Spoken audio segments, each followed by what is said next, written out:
Tudo bem, pessoal? Hoje eu tô de volta aqui no Update para falar sobre o futuro da seleção argentina após mais uma eliminação, dessa vez na Copa América, semifinal para a seleção brasileira. Uma seleção que não ganha nada desde 92 e vive alguns dramas particulares.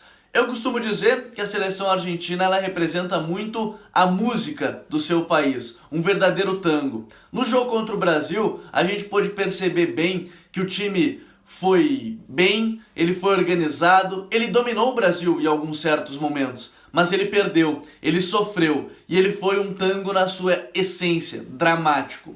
Agora, dentro disso tudo, indo para a parte mais dentro de campo, mais do que o lúdico, a gente pode perceber que a Argentina tem alguns nortes. E eu começo justamente pela frase do Lionel Messi após o jogo. Ele diz que se formou um grupo muito lindo, um grupo onde ele se sentiu bem. E o argentino, camisa 10, passa por essa reformulação, ele sabe que vive seus últimos anos defendendo as cores da Albiceleste. Uma seleção argentina que foi um pouco mais leve ao Brasil, veio com uma sensação de que o que vier está bom, o que conquistar está bom, e aí eu começo meus principais pontos para os próximos passos da Argentina, justamente por Messi.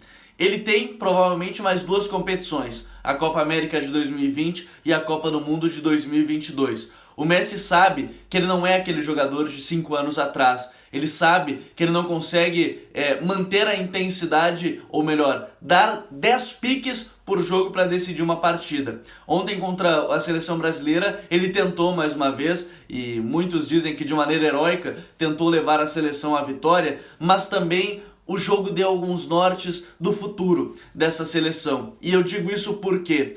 Porque aconteceu que jogadores se mostraram não sentir a camiseta da Argentina, como muitos já demonstraram. Não há mais aquela pressão psicológica de uma geração que tinha Banega, o próprio Otamendi está inserido, Agüero, Di Maria, Messi. Esses jogadores, eles ganharam uma Olimpíada, mas eles tiveram a pressão de não conquistar nada pela seleção principal e eles não jogavam mais tranquilamente pela seleção argentina. Eles sempre sentiram muito o peso. O Di Maria ontem me parece um caso claro de jogador que errou tudo que tentou nessa ansiedade de conquistar algo e de acertar também para ganhar algo também com a Argentina.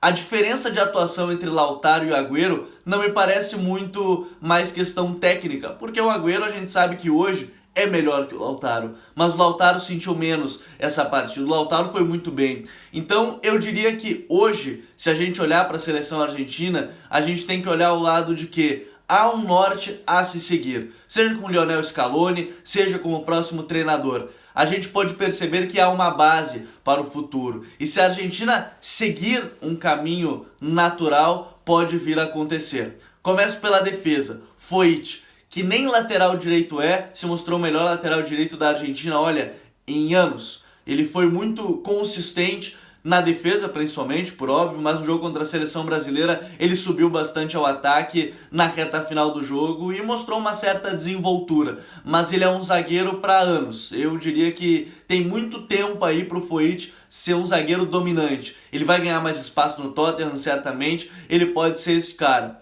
Camisa 5. Paredes, esse cara vai ser o 5 da Argentina, diferente de Mascherano, diferente também de Cambiasso. Ele é um 5 muito mais criador. O Cambiasso nem muito 5 era, mas o Paredes, ele foi o melhor jogador da Argentina nessa Copa América, era quem organizava o jogo, era quem temporizava a partida, recebia o primeiro passe, abria para um lado, abria para o outro, achava o passe entre linhas. Então o Paredes não sentiu também a competição, ele foi muito bem. O time tem que girar em torno dele. Eu acho que isso pode ser um norte no meio-campo, é claro. Mais à frente, a gente tem Rodrigo de Paul, que jogou numa função que nem é a dele, jogou mais recuado como meio-campista, quando ele joga mais aberto na Udinese, e ele foi bem, marcando pressão, marcando alto. Ele foi um jogador muito voluntarioso. Ele precisa estar também nesse próximo ciclo. Lautaro Martínez. Bom, o Lautaro, além de garantir gols, ele mostrou que tinha um entendimento bem grande com o Messi nas jogadas. Ele deu passe de calcanhar quando ninguém esperava. Ele gira em cima dos seus zagueiros rivais. Ele mostrou muita capacidade técnica, mas também mental para suportar muitas coisas. E aí eu coloco o Messi porque o Messi vai fazer essa transição.